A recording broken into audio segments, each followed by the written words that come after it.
Okay. Now let me make this. Oops. There we go. Hello, everyone. So, I'm going to be talking a little bit about balance and overconcentration, and just a general kind of idea. So typically when we talk about overconcentration, we're talking about, in the opening, how stones develop. And so if you've played with like some club, at a club or some people, you've probably heard that from maybe a 2-space wall, right? A 2-space long wall, you should extend 1, 2, 3 spaces.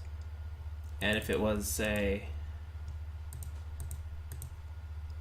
a slightly bigger wall, this is still kind of a 2-space wall, so you still go 2 spaces, but if you had a slightly bigger wall, maybe like this, then you'd want to go 4 spaces from like this is 4 spaces high, so you want to go 5 spaces, and for a 3-space wall you want to go 4 spaces, and so on. Generally the idea behind this is much bigger than it looks, because even if white comes in or black comes in, white has all of these moves,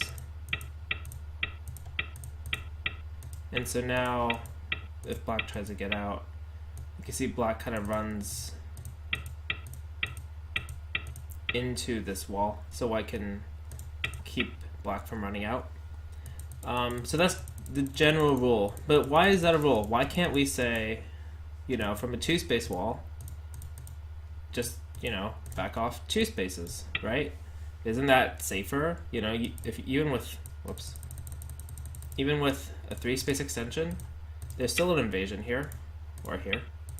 So why don't we just back off 2 spaces? And the idea is about overconcentration. So overconcentration, it is kind of about efficiency. So this shape, you're spending 4 moves for maybe 4 points of territory and maybe 4-ish points of influence. And maybe this is kind of like an extra 4 points, but it's kind of neutral-ish. And the reason they're neutral-ish is because, black can always press, or there's other things that can happen. But the influence would be something like if black presses later, you could attack it or surround it. But it's a little bit inefficient. So you'd want to back off 3 spaces. Okay, so this might be useful, you're making a wall, or you have some position, right? So like, you might have this shape, and white pushes a lot, and you're like, well, how far should I extend? I have 4 spaces, so I want to go 1, 2, 3, 4, 5. So here, this would be where I want to go.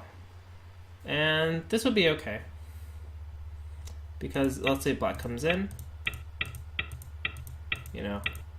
I'm not saying you're going to be able to kill black, but your stones can maintain a good relationship. Black could try to cut here, but in this case it's not very good.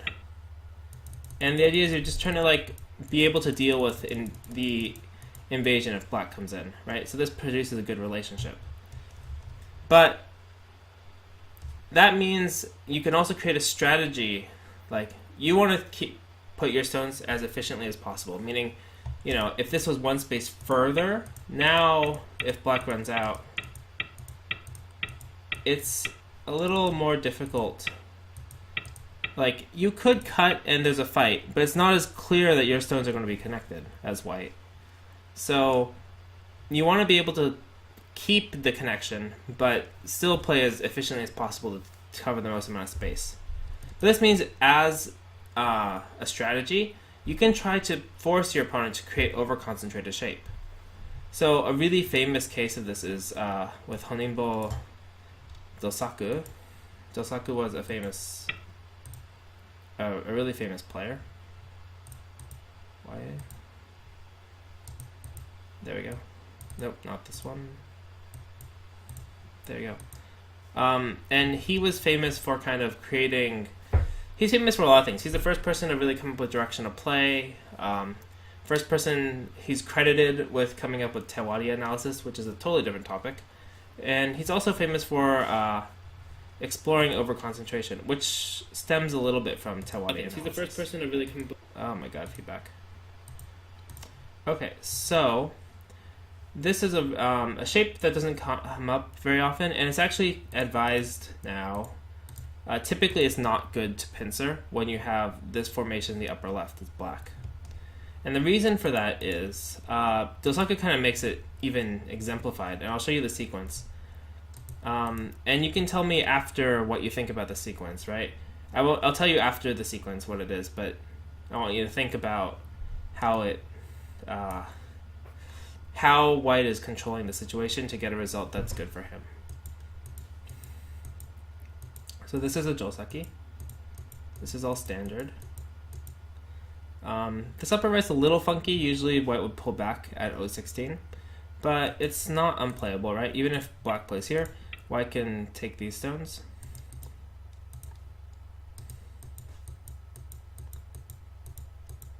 And that's it. So both of these are kind of even results. They're both Joseki locally, right? On this upper left is the Joseki, upper right is kind of a Joseki. Probably white would defend the stone next or get out. But if you look at the top, the efficiency of this wall and the efficiency of these three stones are really poor. Is really poor, right? These three stones would want to be extending all the way back here, and these two stones would want to be extending at least to here, right? So it's really inefficient for black, and this is what we mean as when we talk about overconcentration. Now I'm going to show you two examples, and this is a bit higher level, but I think it's a really interesting topic and something that players should pay attention to. It explores the idea here of overconcentration and another idea about balance, which is loosely related to overconcentration. Okay, so the first position is this game. I'm getting these positions, by the way, from this really awesome book, but I'm not really talking about any of the content they're talking about. I'm just kind of using the positions because I had them on hand for this topic. So this is a game that was played, I don't know, but this is from a women's league match, I believe.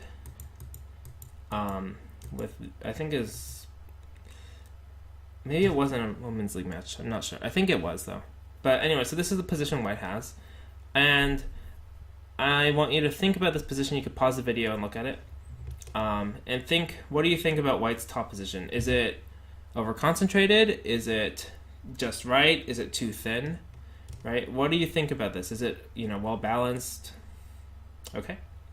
And I'm going to show you one more position. Not this. Is it this one? Nope, not this one. That was the one we did. Okay, so this game. So this kind of game was popular for a while. It's still popular, this kind of Tatsuki approaches. This is a very common Joseki. It has a loose ladder relationship with the bottom right, but we don't really need to worry about that. All you need to know is white's developing the left-hand side with this influence. And now white plays like this to make shape on the left. And so what do you think about this shape, right? Is this, too thin, overconcentrated, balanced? What do you think? So pause it here. Think about these two positions because they look very similar, right? It's this one and this one. Right, these two here and here. I should have probably rotated it so it looks the same on both, but we could think about it. Okay, well, since I went to this one for a bit, we'll talk about this one.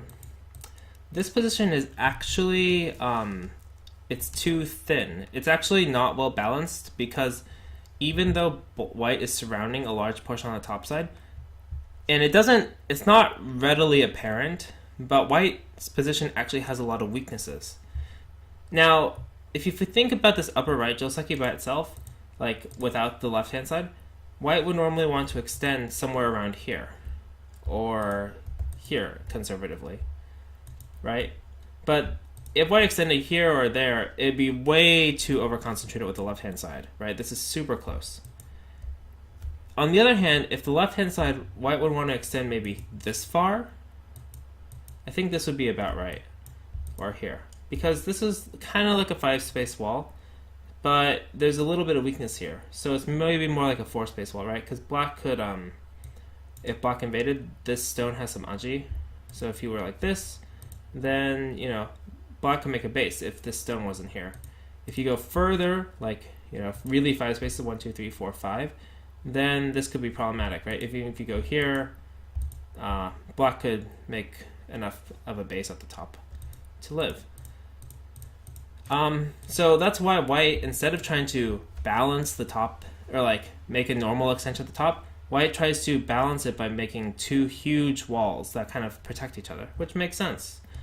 Except that the position is not well balanced because there's actually an invasion point here. And this strikes at all the weaknesses that white has in the shape. Because actually this stone leaves some aji, this cutting point leaves some aji, this cutting point has some aji, so, and there's actually a fair amount of space at the top. And so I'll show you the continuation in the game, and how black punishes white for this kind of unbalanced shape. It's not readily apparent that it's unbalanced, and actually this caught me off guard, but it actually is not an ideal shape. And actually, I believe the commentary questions the upper left Joseki choice. So in the game, it was like this. And we see black makes use of this aji a little bit to get this move in sente. This is a standard living technique. Still making use of this aji. Still making use of this space on the top. Cutting is useful, as we'll see in a second. So now, when white hanes, black can actually block because taking back would be Atari, and so white can't cut here yet. White defends that. This cut is becoming apparent. And now because black got this cut in, he has a lot of forcing moves. Actually, this is a women's league, so she has a lot of forcing moves to use. And now black can move out, and the top side is basically all destroyed. The game goes on, but I just inputted the moves up to here. And basically, white got almost no points at the top. Black still has his corner, the left-hand side. These stones are kind of floating too, and if black got another move in the upper left, right, then white would almost be forced to take this stone, or alternatively, if black moves this stone out, then later taking this corner is really dangerous for this top group. Actually, it's probably dead. So, the idea here is that because white couldn't make proper extensions, the formation for white is unbalanced and is actually very vulnerable. But you have to look closely to see, you know, exactly how you could play here. And you might think, okay, maybe white chose the wrong pincer, maybe high, but then there's, you know, aji here. Farther away, but black can still make shape, even a ko shape, or crosscut. There's a lot of ways to make shape in this space, surprisingly, right? Because it looks like white has total control, but it's because the shape is unbalanced, right? The proper move would be to make an extension, but the extensions are over-concentrated. Okay, so let's look at the other position, right? I think it was here, yeah. This position is actually the opposite case. In this position, white stones are actually over-concentrated, and it doesn't look like, I think most, even 1-dan players or higher. I know my rank says I'm 2-dan, but I'm not really 2-dan. I haven't played on this account in a long time. But, yeah, even like 2-dan players maybe would think that this shape is balanced, right? That, you know, white's building up a big moyo on both sides. It's pretty good. But actually, it's over-concentrated because if you just had the left-hand side, or the bottom side, right-hand side, bottom side, you'd actually want to go one space further over here, right? You have a large wall, you want to maximize it to 5 spaces. But this top part would be way over-concentrated. Like, ignoring the top, you'd want to at least go this far, right? Because if black comes in, I don't even know if that's the right, like, I don't know where you would come in. You know, black has a hard time living when it's pushed up against this other group. On the other hand, this upper left side, you'd actually want to go one space further from this shape. You have 1, 2, 3, 4. This is 4, but this is kind of a little bit weaker than 4 because later you might have a cutting point, or there's some aji in this shape. Whoops. Here. So you'd want to basically go 4 spaces because you're strong enough to go 4. You could go 5, but it's a little bit thin, or a little bit weak for this shape. Like, black has some aji with like attaching or other moves. Okay. So from both sides, it's actually, they'd like to extend farther to be ideal. But in this position, since there's walls on both sides, it's actually kind of over-concentrated. And it's for that reason that in this game, this move, this lean to build a big moyo, is considered a mistake for like in terms of strategy. Instead, I believe they say that just pulling back would create a better relationship. And you leave, you know, the option on the bottom of counter pincer or other things. And if you want to see why this ends up badly, because right now it's not readily apparent, I don't think, that this is over-concentrated or that this is a bad strategy for white. Because, you know, black didn't gain that much territory at the top and bottom, and this space is bigger than the top and the bottom in terms of points. But if you look at the rest of the development for the game, it kind of goes like this. And about here. Now, this shape for black is much better than white shape, right? This is a 1, 2, 3, 4, 5 space extension. It kind of goes up further. And this is ideally 5 spaces away. So this is really good. This relationship isn't bad at all for black. This is actually very common. It's not the most common, but it's a very common extension. And so, like, even if you just look at the board, it feels like black has a better position. You could kind of think this and this are about the same, and then just compare the right hand side to white side. Black's position is much larger, and the black still has this. Even if white has the next move, it's not so easy.